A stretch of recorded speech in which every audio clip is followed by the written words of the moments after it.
The colonizer cannot decolonize you. Yeah. So it is the colonized who needs to embrace the responsibility to decolonize themselves.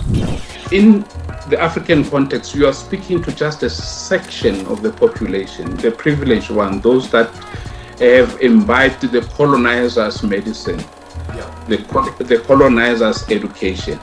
You are asking them to now vomit the poison and take the whole lot of them into a decolonized space. Academics on the African continent tend to be the new colonizers. Yeah, they tend themselves to be, they kick out the original colonizer and then assume that space to really decolonize. The colonial system must consider you an enemy. If you are still acceptable in that realm, that means you are not ready to decolonize. For me, it has ended on the personnel aspect, but then we want to be very deliberate and start Africanization of the content of what we teach. Academia has this penchant for fashion. So it's fashionable to talk about decoloniality, meanwhile you're doing nothing about it.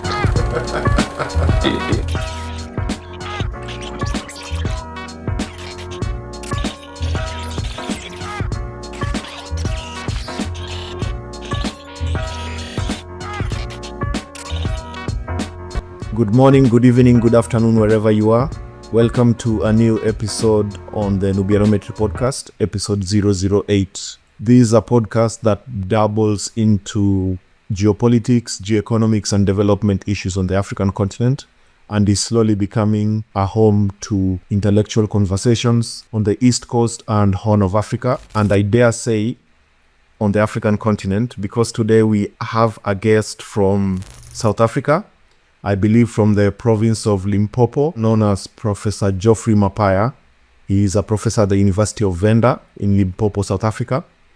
And he specializes in African studies, musicology, because he's a fully fledged musician.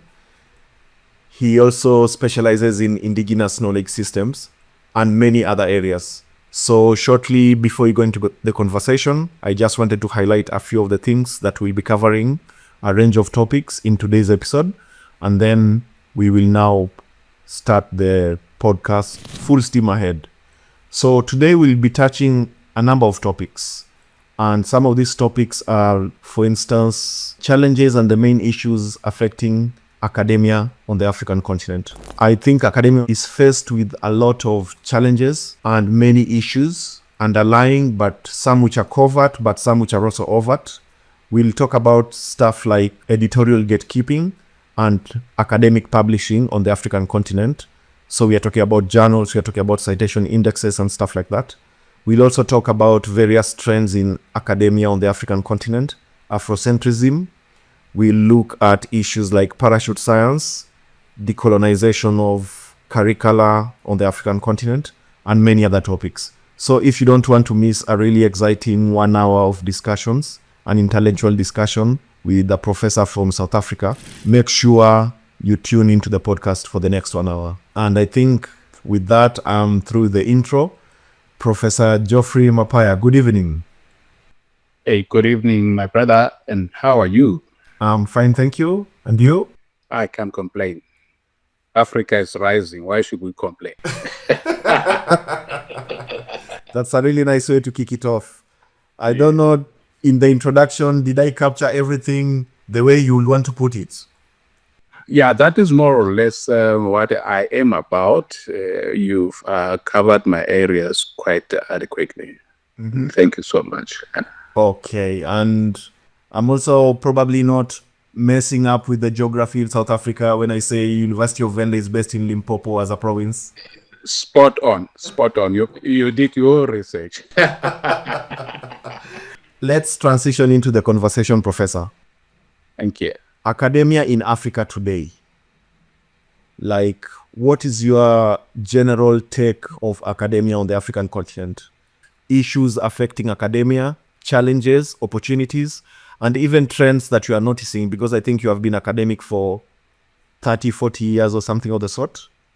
What are some of the trends, issues, challenges, opportunities that you are noticing being an established academic yourself? Okay, I think I would like to start by mapping out the scholarship on the continent. Yes. Africa has got 5 regions: the North, Central, West, East, and South. I may not be well versed with the Francophone side of research on the continent because of obvious issues, language barriers. And obviously, the focus of African scholars would mainly be on the sub-Saharan part of Africa. So where we stand today, you have academic scholarship obtaining in the western part of Africa, and then you have another type of academic scholarship going on in eastern part of Africa, and obviously the southern part of Africa. Now, the West and the South would have a slightly similar kind of issues because of the historic developments in the 2 regions. Yeah. South Africa has got one very notorious complexion to it. Mm-hmm. That colonialism has not left the part of the continent. Yeah. So with Kenya, for instance, when you talk about colonialism, it's more of an intellectual presence. Yeah. Rather than physical. In South Africa, you see colonialism in the white supremacist structures that we've had to deal with. Mm-hmm. Similarly, I think in West, it's like Kenya. If there is remnants of colonialism, I'm afraid you have yourself to blame. But when it comes to the southern tip, we still have to contend with gatekeepers and people who really are representing the last version of Eurocentric occupation on the continent. Mm-hmm. It sounds harsh, but it is a reality. Yeah. Right. And obviously, my investment in this discourse of academic freedom is informed by the realities of my context, which is South Africa. Mm-hmm. So if I rely on South African experience, you'll excuse me. But because of the centrality of South Africa in the discourse, academic discourse on the continent, some of the things I'll be saying or will be saying may apply in the 2 or 3 regions that are not necessarily my focus. Mm. That would be the context that I paint to you, Pius. Okay. Right.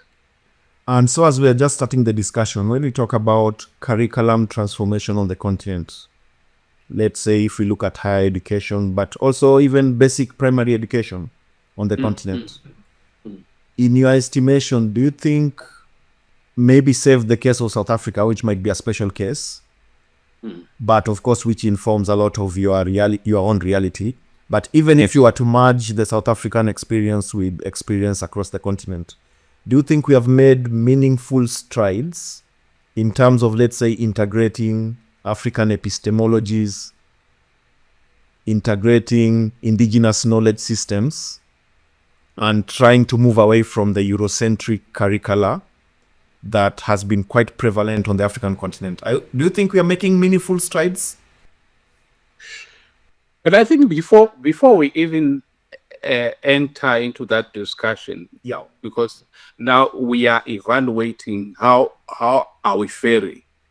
I would want us to step back a little bit and interrogate the concept decolonization and colonization. Yeah. You might be privy to a development where the concept is now being questioned. It is flaunted too often. Exactly. That it loses the gravitas, the power it once had. Yeah. So, in very simple terms, Colonialism is when another man leaves their house, comes into yours, batter you, and then instruct you to live and abide by his rules. Yeah. How you handle your children has to be okayed by a system that this person would have imposed on you. That is colonialism. Yeah. Now, there are two actors in the process, is the colonizer and the colonized. Yeah. Right. Remember, the colonized did not invite the colonizer into his life. Now, when we talk about decolonization, it becomes a little bit tricky. Yeah. Because now, who are you talking to? Which agent are we focusing on? Are we focusing on the one who colonized, or are we focusing on the one who has been colonized? Who are we instructing to untangle us out of this quagmire? Yeah. That's the question.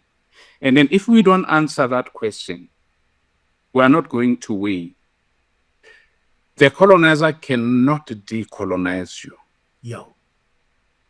So it is the colonized who needs to embrace the responsibility to decolonize themselves. Now, having said that, in fact, maybe just to shortly jump in, there's this famous quote by Stephen Bantu Biko. Yes. That the most precious tool in the arsenal of the oppressor is the mind of the colonized. Exactly. Yes. So that is a very brilliant interjection, because that's where I'm going. Okay. Right. When we say we want to decolonize, in the African context, we are speaking to just a section of the population, the privileged one, those that have imbibed the colonizer's medicine, the colonizer's education. You are asking them to now vomit the poison and take the whole lot of them into a decolonized space. That presents another challenge, whether they have genuinely accepted that imposition by one sector to another is wrong. My argument and my assessment is that we might be missing a point there, because academics on the African continent tend to be the new colonizers. Yeah, they tend themselves to be, they kick out the original colonizer and then assume that space. Only to replace. Yeah, only to replace that, but keep colonizing the masses. Right? Yeah. But then the reality is the masses are so powerless that they cannot even fathom the call to decolonize themselves. So we have to really get into grips with this concept if we are going to make any progress. Now, coming to your question, whether we have made progress or not, I've been to Kenya. I've marveled at the level of education, but let's call it what it is, the level of colonial education that prevails there. It has somehow taken root, so much so that we can even call it the Kenyan education system. Yeah, but when you really look at characteristics, you can see that this is colonial education. But it is efficient nonetheless for the present time economies.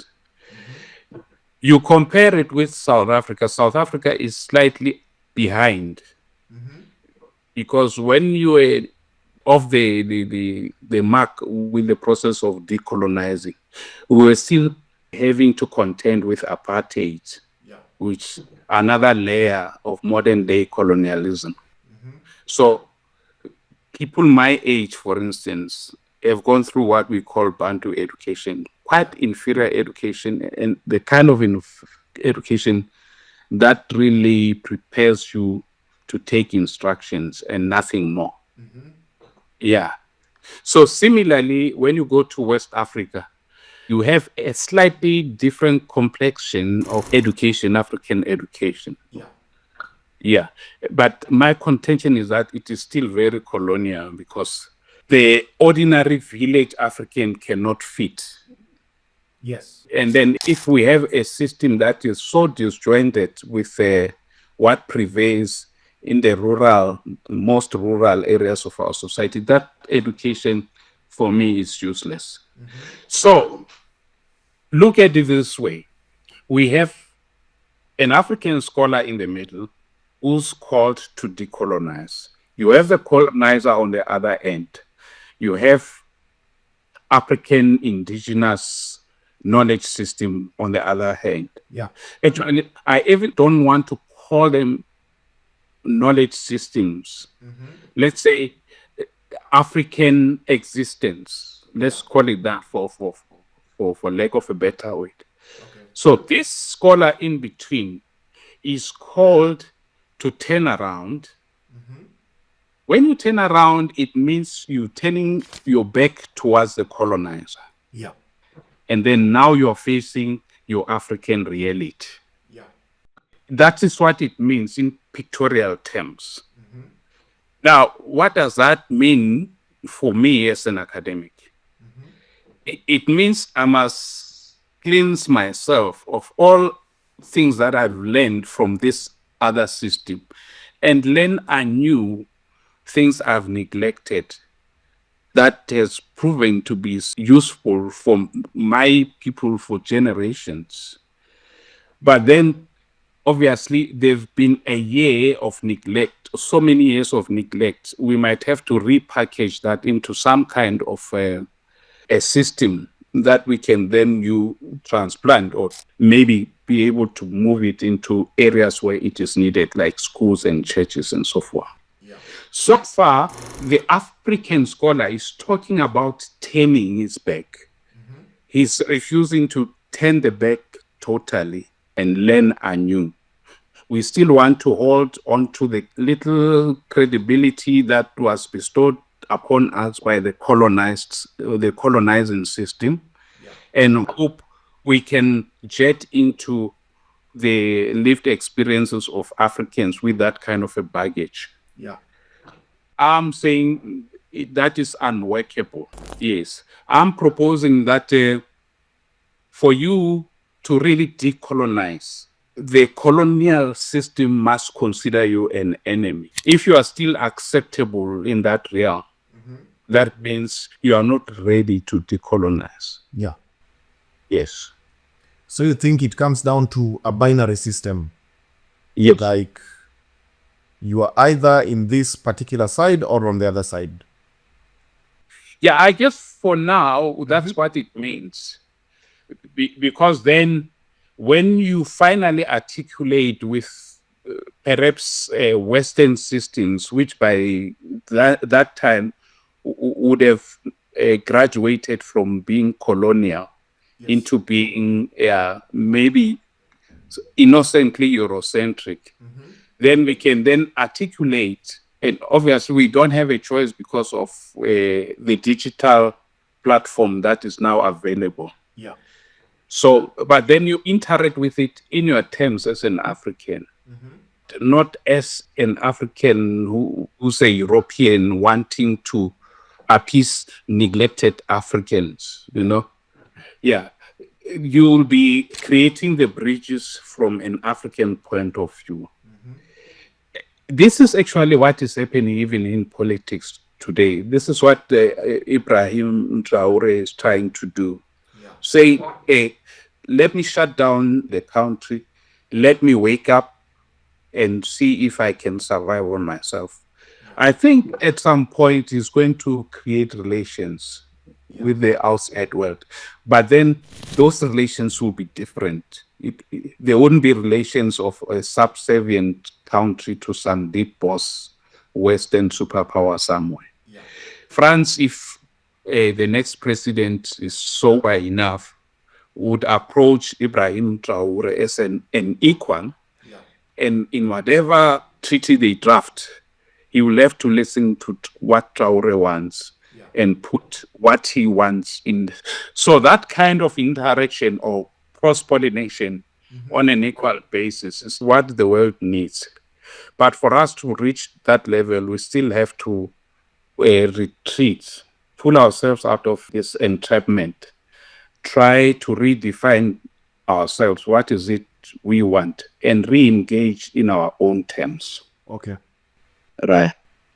So actually, the previous episode to this one, episode 007, I had a Kenyan academic, Oduro Bura, and Yes, talked I watched a couple of these matters. And I think the main one I mentioned in the case of Kenya, for instance, and many other African countries, of course, South Africa will once again be outside this box, was the Africanization programs in the, let's say, post-independence period. Yes. Now, of course, even the word independence, throw it now, right now, some people will call it third independence. But coming to the Africanization program, so for instance, his view was decolonization is a process. Like it's a journey, not a destination per se. And for him, of course, he agreed that there are a lot of things in academia, even in Africa, education systems in Africa today, that are not decolonized. But he believes that some progress, maybe through Africanization, has been achieved. And the reason I'm saying maybe South Africa is still outside the box, there's this great show on South African TV, The Big Debate. Yes. I've been watching a couple of episodes here and there, or over, like, let's say, the past year.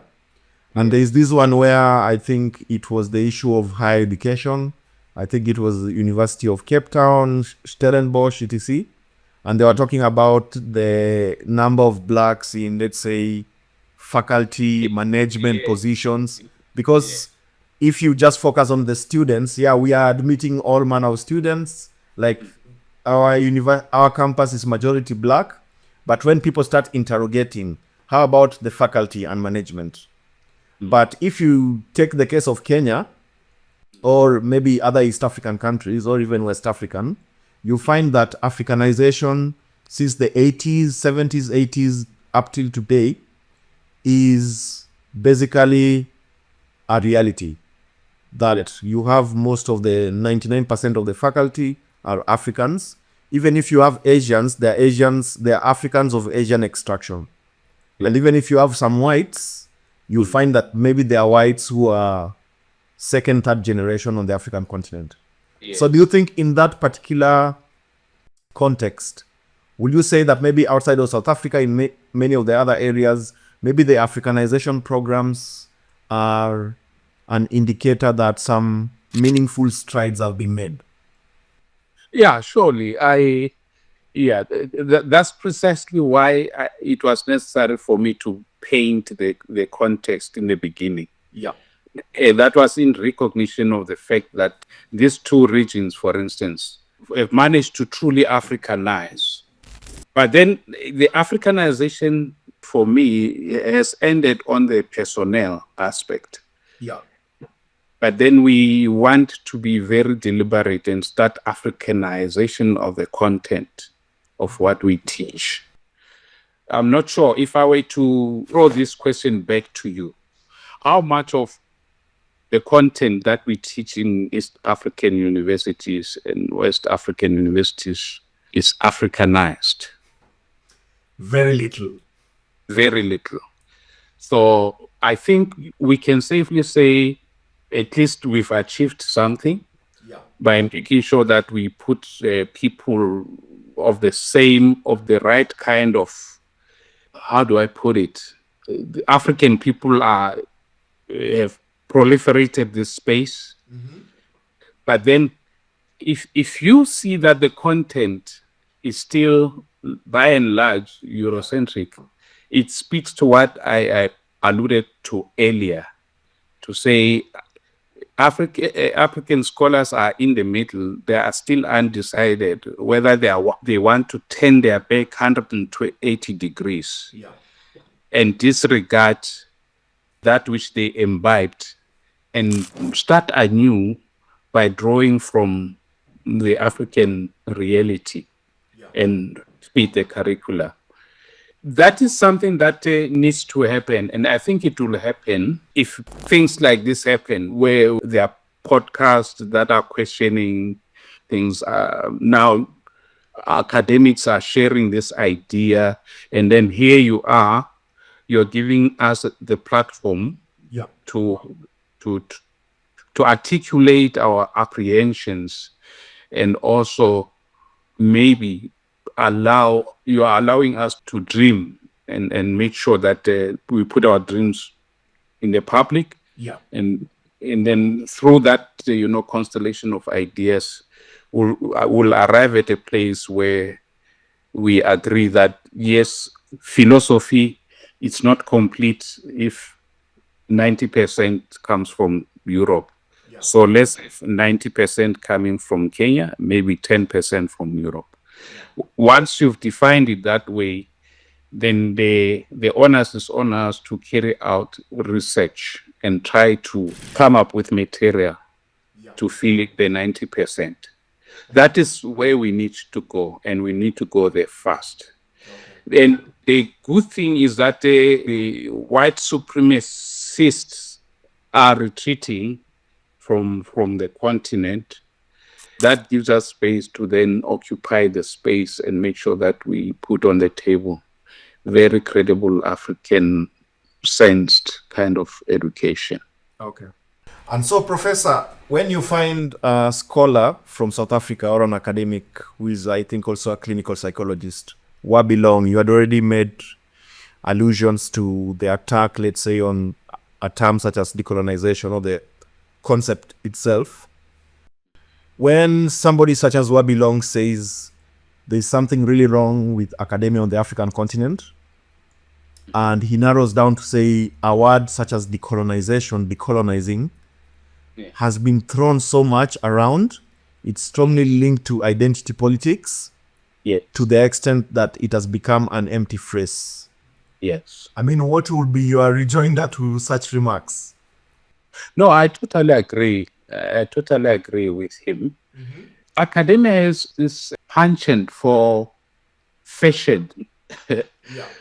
So it's fashionable to talk about decoloniality, meanwhile you're doing nothing about it.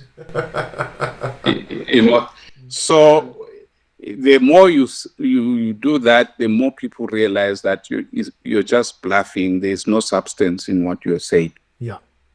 Yeah, I totally agree with him.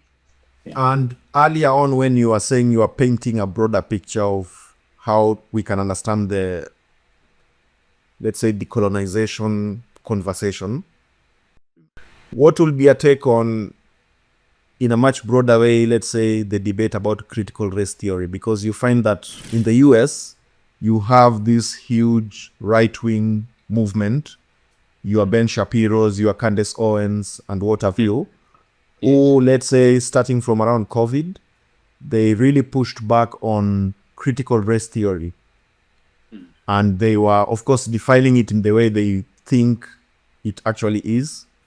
And when you started, you were giving this binary of the oppressor versus the oppressed, which we can also trace back, let's say, to, among many other scholars, Frantz Fanon, in the 50s. Like, when you see such kind of pushback on these, let's say, the oppressor versus oppressed kind of binary, like, let's say, someone being subjugated and the other one who is doing the subjugation. I mean, do you think, like, the backlash means that the conversation itself has actually touched a nerve?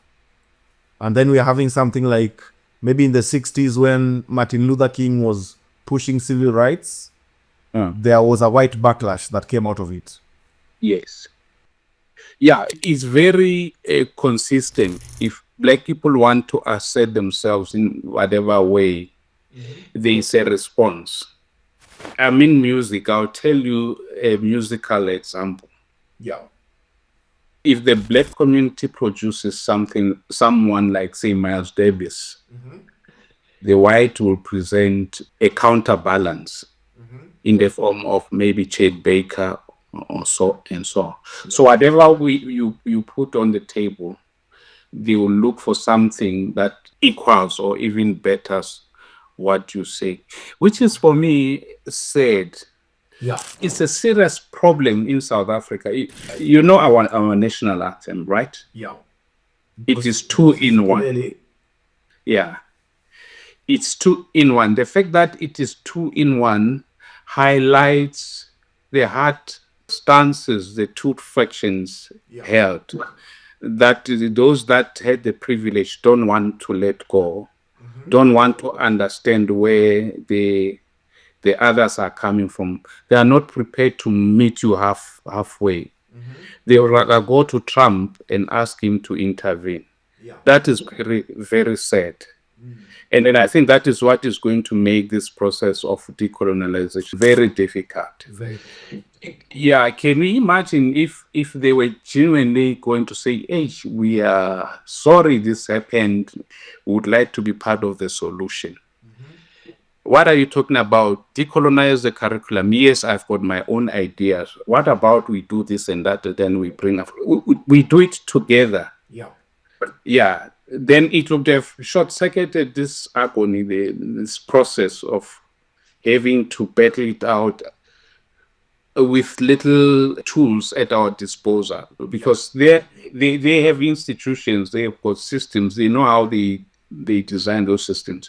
We were supposed to come together and deal with these issues of decolonization. So to answer your question, it is unfortunate that there are proponents of a critical race theory. I was once disarmed by a scholar who said I'm just a useless essentialist. Oh.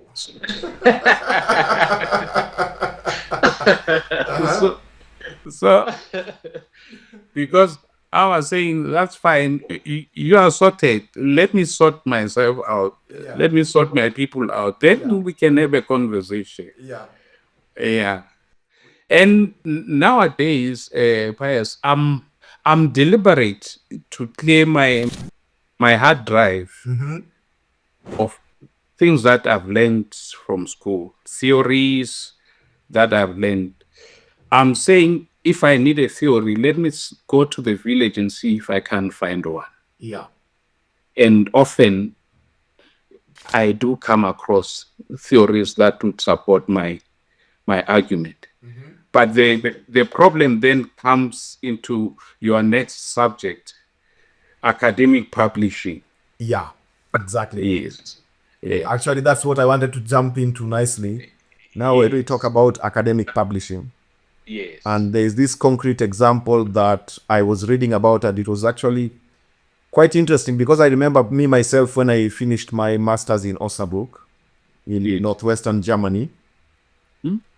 We received emails. I don't know how they even got our email addresses, but apparently I think when you had already registered that you are doing your thesis and you are graduating, like, because that information is publicly available at the university, so there were these journals, I think they're in Bulgaria or Kazakhstan. Yes. And they were just sending emails to all of us. And when I was asking my fellow African scholars, even from Latin America, Asia, and yeah, I received the email, and I think they were giving you 10 euros or something. Yes.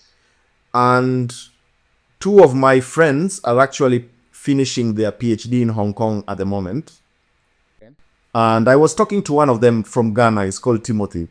Just, I think, about a month ago. And he was juxtaposing one of my other friends from Ethiopia.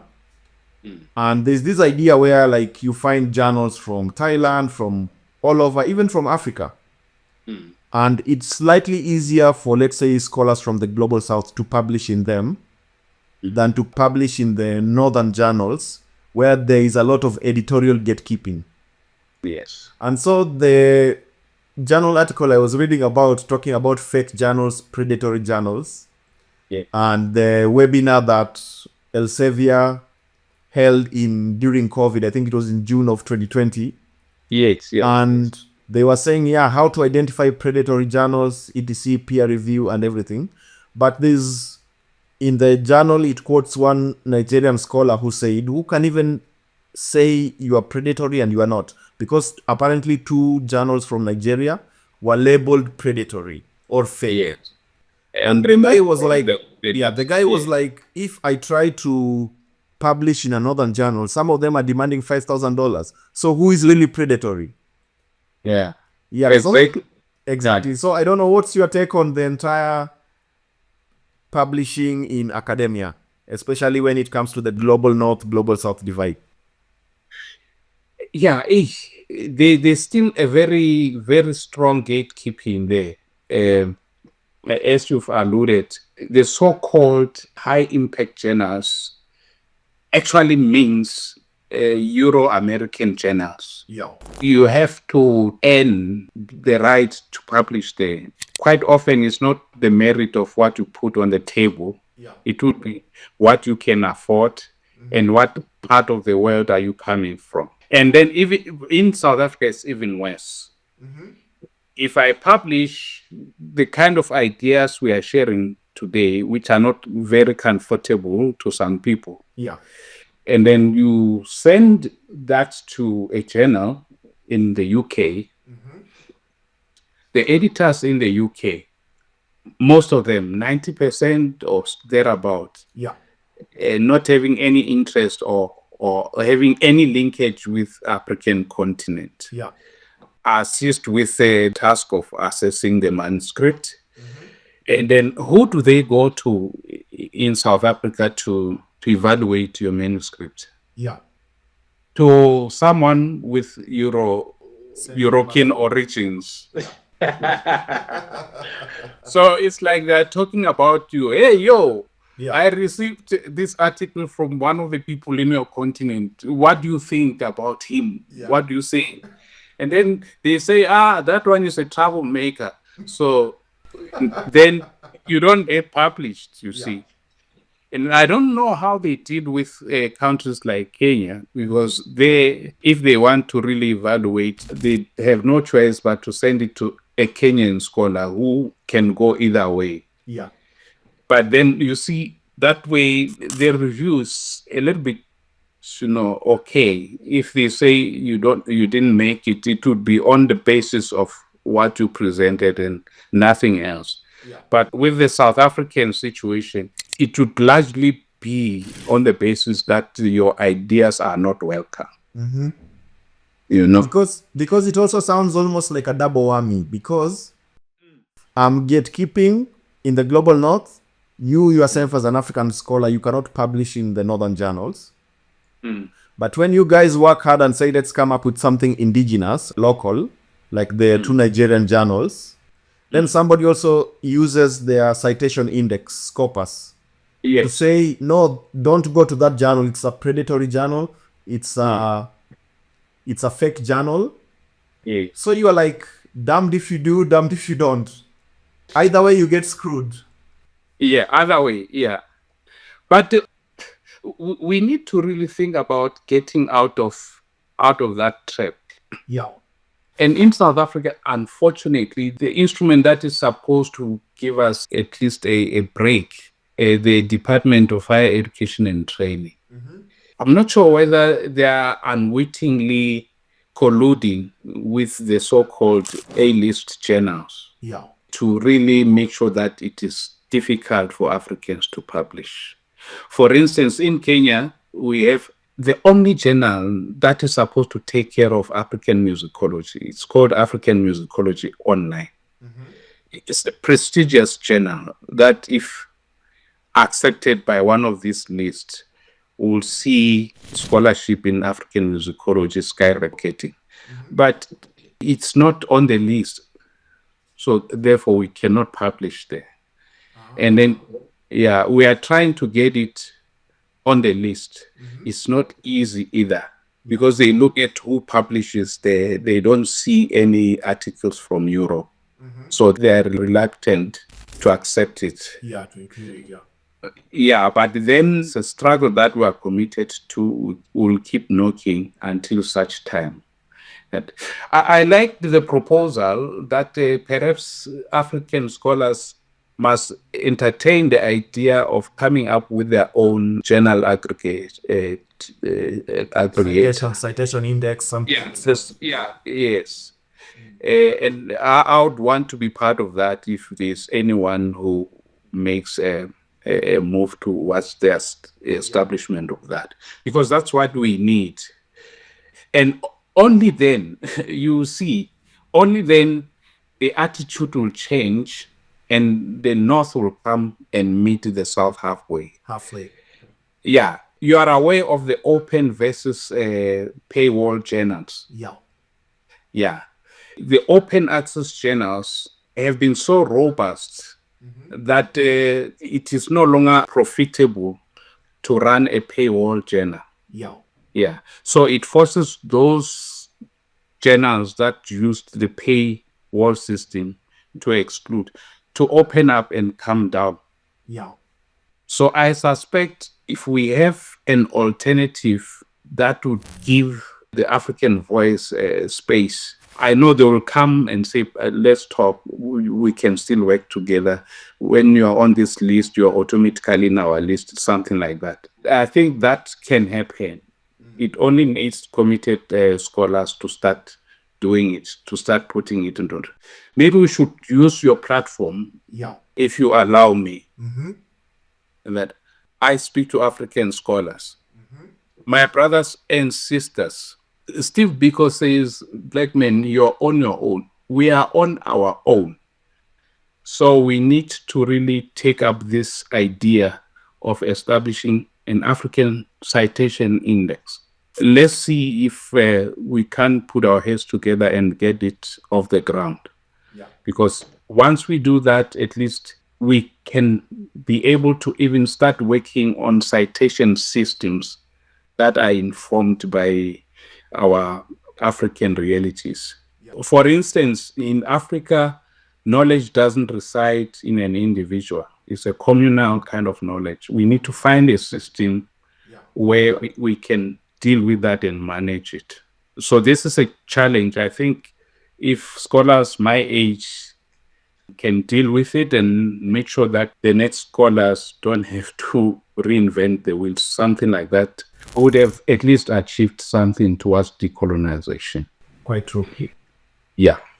Earlier in the discussion, you had made an allusion to academia becoming like a new form of colonizers.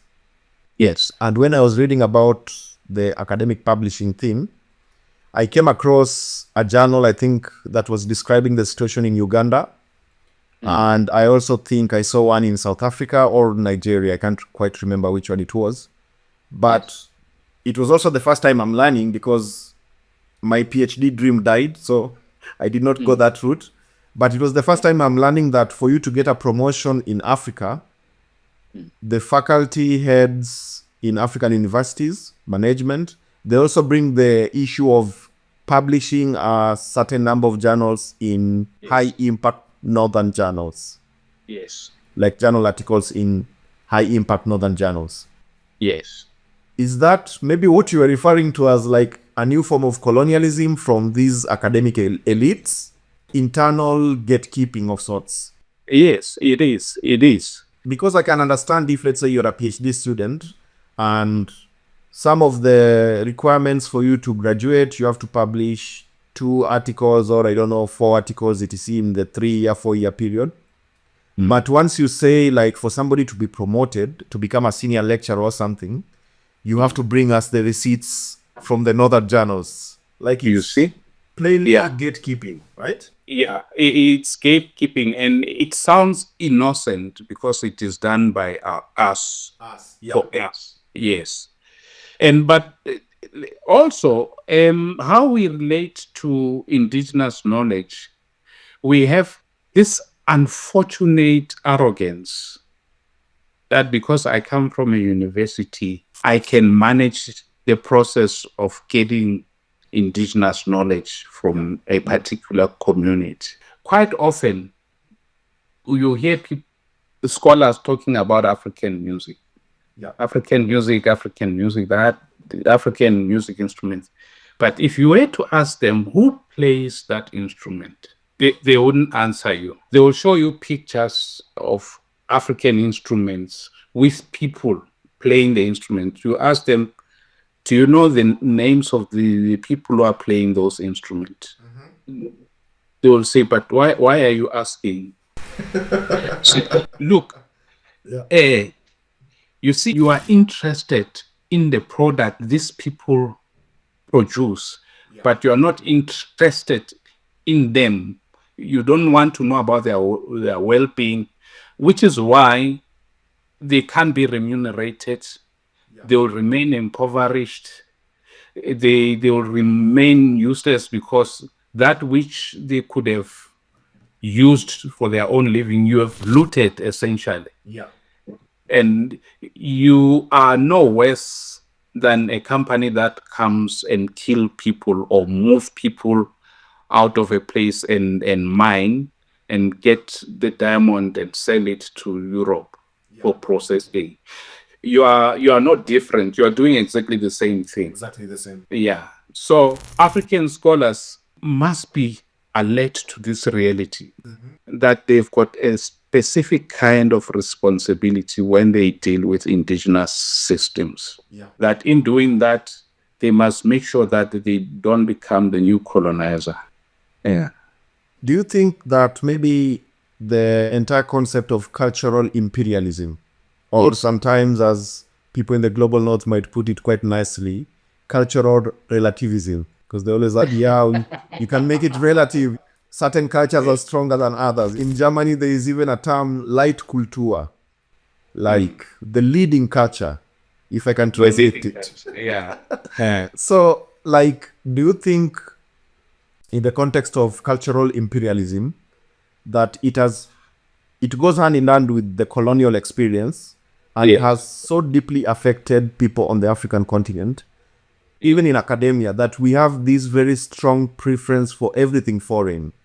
Yes. And it goes even beyond academia. You can see the patterns replicating themselves in virtually all walks of life. You are a musician, you can talk about music, Yes. you can talk about sports. Yes. Like people, maybe South Africa might once again be on a different league slightly, but like if you look at African teams, when here in Kenya, local teams are playing soccer, football, you compare that with the amount of people in the so-called video dens who are watching the Premier League or the Bundesliga or whatever league is on, Serie A. Like, do you think that is, how can I put it?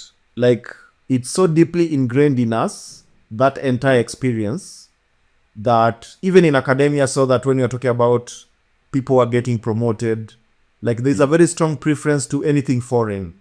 Yes, it is ingrained in us. The question is, what are we going to do about it? Yeah. My take is that this is one battle we can choose not to engage ourselves in. Yeah. With the coming of AI, the leveling of the playing field, I think all cultures deserving will eventually be on the spotlight in equal terms. I was just looking at so many podcasts that are based on reacting to African innovations or African this or that. Yeah. So, meaning then that, the world is no longer oblivious of the existence of excellence somewhere. You would have Amapiano or Afrobeat or what informing in the music culture, even in countries where you initially wouldn't expect them to access. So I would rely on time for us to reach the equilibrium state. I don't think we need to battle it, but it's coming. You see, if you look at the complexion of development, the first three revolutions were actually Europe driven. Yeah. But if you look at the space where we are now, Asia is playing a major role. People of Asian descent, Indians, Chinese, and so forth, they are now claiming that space. True. I don't know where I base my prediction on, but I believe immediately after the Asian era, it will be the African era. And then, yes, and then I'm not sure what is it that would put on the table. But with the speed with which things are developing, I think maybe in our lifetime we'll see the emergence of an African era. Yeah, you also take the political developments now and the digital space that makes it possible for us to quickly take notes from progressive leaders. So I think it's gaining momentum. Is going to we might realize it in our lifetime. Okay. I will say that is, for me, slightly optimistic. I think Africa always has the potential, but I think when you look at the other side of the coin, political leadership, it always lets us down a lot. And actually, the thought that came to mind, something different, like when it comes to industrialization, you mentioned Asian countries. So I think there's this Scottish historian, Neil Ferguson. I think it's him once said that when we look at how Singapore, Taiwan, South Korea, Hong Kong, China industrialized, that it was expected that Africa would have been supplying the cheap labor and attracting so many of the industries in the 60s, 70s, and 80s. And they used the phrase, Asia ate Africa's lunch. Like when you go to school and somebody eats your lunch. And now we can say maybe we are at dinner time. And I've been noticing the Gulf countries, they are making so many huge inroads on the African continent. And some of them, they're just acting as middlemen, like the UAE. Technology comes from, let's say, the global north. Germany comes from the UK, US. The Gulf countries, they quickly take the technology, bring in some of the experts. And then they are the ones now making inroads on the African continent because, let's say, the Americans, the North Americans, and the Europeans are still maybe not very sure. So you find that they're taking that particular link. And in a way, I'm kind of afraid that the Gulf countries will eat our dinner. And then we'll be back to the entire night and the new morning. But of course, the potential is there. Because even if you look at the population collapse that is expected in the global north, the inverted pyramids everywhere. And you see that over the next 5, 6, 7 decades, Africa will be really in a prime position to reap the benefits. The only issue will be our political leadership. No, I think now we'll be able to deal with them because things are exposed today that they've been in the past few decades. The social media, we see these things, and people are able to speak power to truth. You have a podcast. If something is wrong, you are able to articulate it here, and if it's a genuine concern, obviously it will resonate with a lot of people. And such a movement can inspire change. And even what is doing, I think it is speeding up the process. I will agree with you on that. I think it's speeding the process up. And whatever changes will come to the international system, whether it be economically, financially, even on the digital revolution side of things, I think it will really bring new changes. And the disruptions will also bring opportunities. So it's just a matter of if we land the opportunities. And tying that to a very common topic that you hear in many Pan-African discussions, reparations, reparative justice. And the AU, for instance, this year, they named this year to be the year of restoration and reparative justice, blah, blah, blah. And on the third episode, I had a Kenyan social justice activist, and we talked a little bit about the reparation issue. Let's say how Germany approached the issue in Namibia. Namibia rejected the amount offered because they said, we will invest it in development cooperation, right? Foreign aid, classical foreign aid. But there's also the other aspect, once again, coming back to the political leadership. Do you think, let's say, if by a miracle, the global north countries that were involved in colonialism, say, okay, Africa, you've talked so much about reparations. We are cutting you a check of, I don't know, $10 trillion, etc. But we still have the same political leadership who are used to like rent seeking, corruption, tenderpreneurship, etc. Yeah. Do you think for that reason, will somebody say we are fighting for reparations, but we need to organize ourselves first in terms of the political leadership and the people, etc., before somebody cuts us the check? Because if the check comes with the current leadership of the continent, Yeah. I mean, the money could just disappear all over. Yes. Yes, I think you're right. And for me, the starting point is education. Yeah. Yeah, if that is the eventuality, we need to invest in education at a very low level, that you produce the kind of people who would understand that they are responsible for the resurgence of the continent and unpack what that means. Yes. Through through the years, so that by the time they come of age, it is ingrained in them. It should be uniform. You see, we are splintered. This Kenyan education system, what there's nothing, there's no common thread for Africa. You see, if we can maybe put that kind of an element as a common thread to say, look, Africa, in 30 years, you need to produce this type of leaders. Yeah. We define them, and then for that to happen, maybe the African Union says this percentage of your curriculum must carry this kind of a lesson, and then only then that money then can be released. Yeah. Yeah. To people who, and by then hopefully would have refined even the systems to prevent all these ills that have over the years bedeviled African continents. Yeah. Yeah. So, in just winding up the discussion, you've mentioned that, for instance, in your estimation, you believe something like AI is much more of a friend than a foe to the journey Africans are going into. Yes. And do you think it's also like something that could help with indigenous knowledge systems that we were talking about earlier? Like not only AI and the digital transformation, but how one could maybe also find a platform to share more information about indigenous knowledge systems. Yes, it will assist in many ways. That is one way it would assist.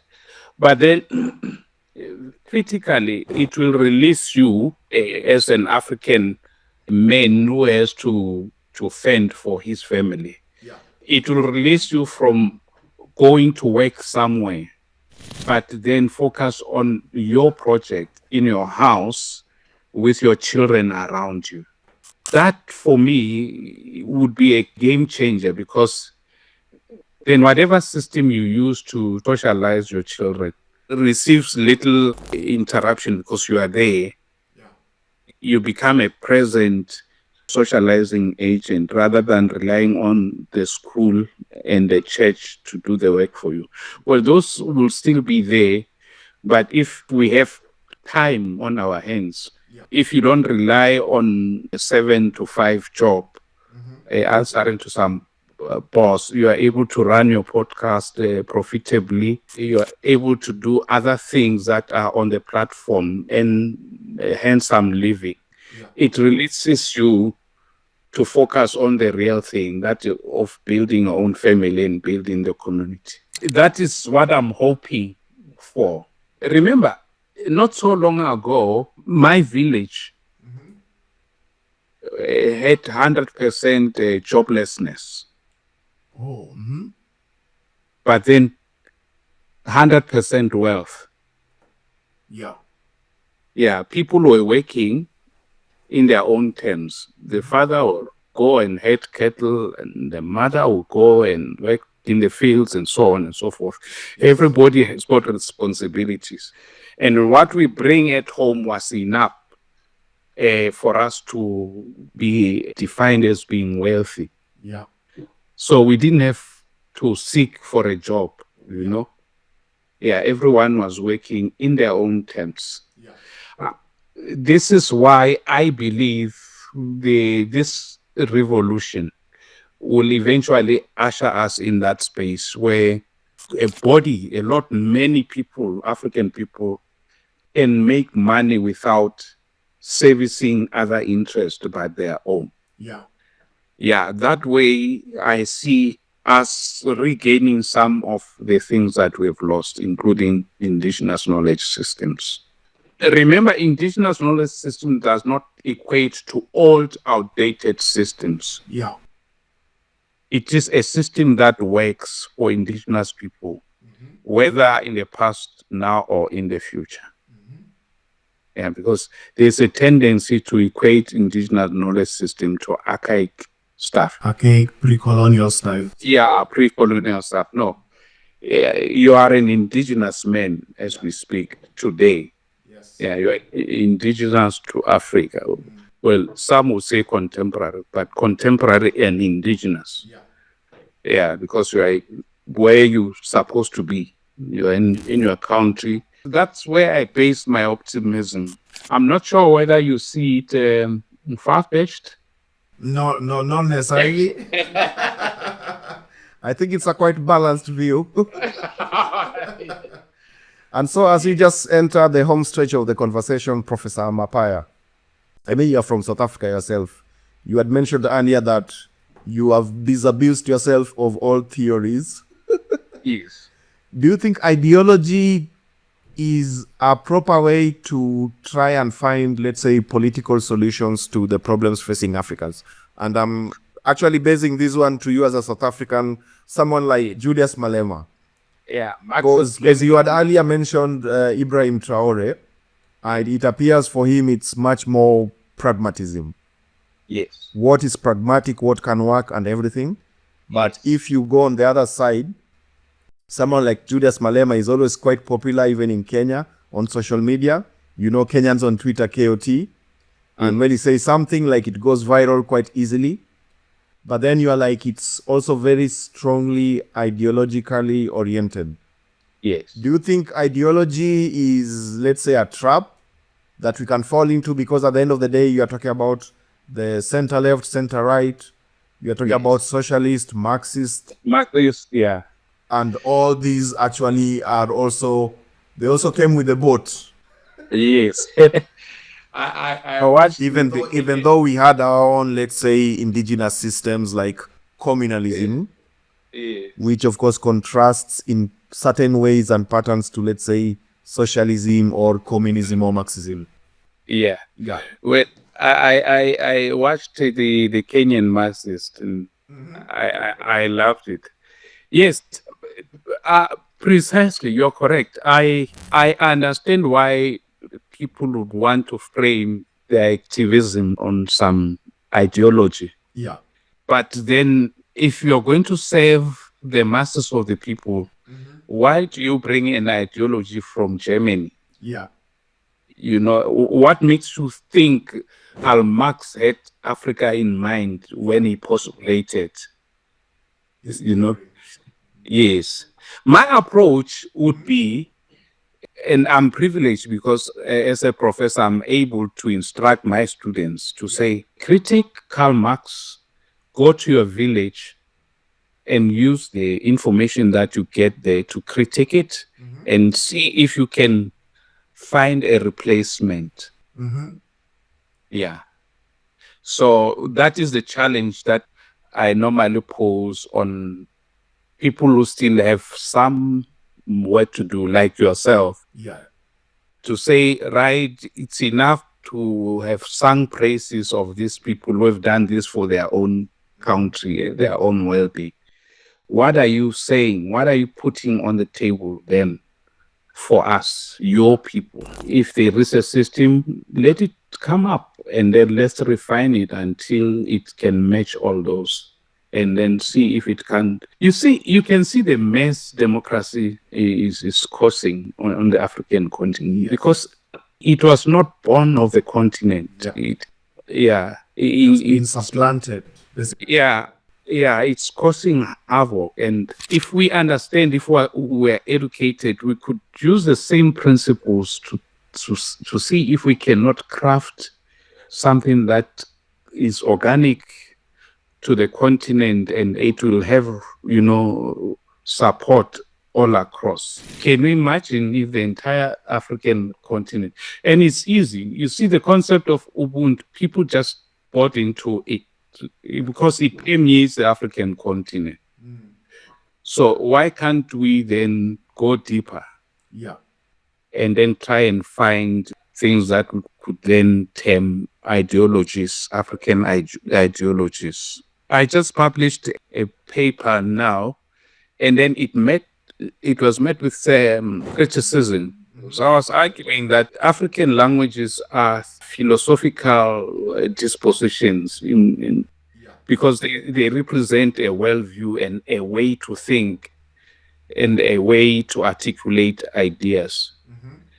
So there's an argument that I'm putting across, but obviously it's going to be, if it were to be reviewed by someone like you, you would understand what my argument. Yeah,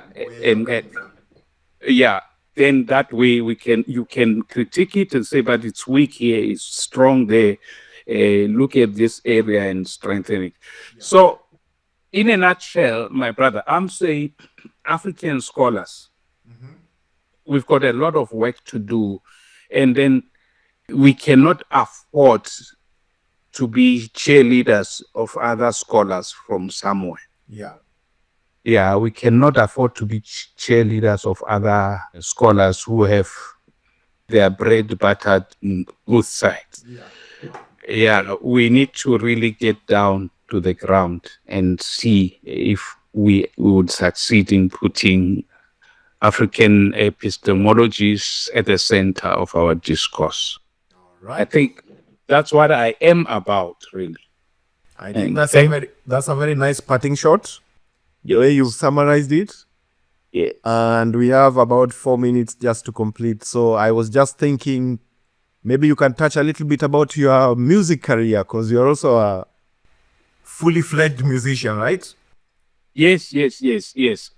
Really, what do we do? What do we say? Remember I said if we don't say it, all of us, the prayer won't reach where it's supposed to reach. Come on, let me hear you say it. Yeah. Oh, have mercy. You want me to play the guitar? Oh, have mercy. You want me to play the guitar? Oh, Lord, have mercy.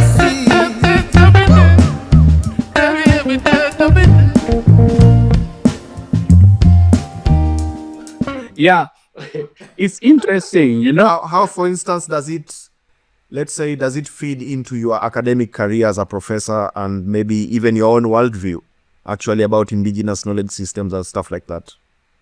Well, musicians are born. That's an African justification. Yeah. So you've got the responsibility of being true to the music and to the deity that may be bequeathed with the talent. Yeah. That's where you come from. But then I went to school, and because in South Africa you can't study music at high school level, I've had to go to an organization, a non-governmental organization. Then I did classical music, but then it felt like artificial horns. It was not sticking. Yeah. Yeah, it was not sticking. So I went to the University of Cape Town and studied jazz. Jazz, because it's a black art, it was tolerable. It made sense to me, and then it reconnected. Then I did my BMass Bachelor of Musicology in Jazz Performance at the University of Cape Town. A concrete university, very little African soul. Then I did my master's at VES, similar environment, very hostile to African soul, spirit. Yeah. Then lucky enough for me, I got employed at the university, no, at Uber first, the organization, NGO organization. And then there I was privileged to teach so many musicians and instill in them the way I see their role as musicians on the continent. Luckily, I got employed at the University of Venda, where I also did my PhD, but I chose not to do it in African music, rather in African studies, because I wanted to have a broader view of the African world. So now when I teach, I still teach music, even though it's at PhD and master's level. Yeah, but we're dealing with the kind of issues you're probing. I'm aware that I have to be relevant because at some point, music was my only career. I made money out of it. But even then, I'll take jazz and really literally fuse it with the traditional elements so that if I play it to someone in the village, they can recognize something of their own in the music, even though they may not appreciate it because it would be in jazz or funk or pop. But at least when the song plays, they must be able to say, oh, hang on, I know that thing that he's doing there. So that is how I've been approaching it. Yes. All right, Professor Geoff Mapaya. I think we've had a really interesting conversation today in the evening. Yeah, I think we've fleshed out a lot of topics that we had set out to actually do. And I really hope that for anybody who will be watching this particular podcast episode, that you will take something out of it. And especially if you are an African scholar, like there was a direct address to African scholars on something that people can do in terms of publishing and many other areas. So,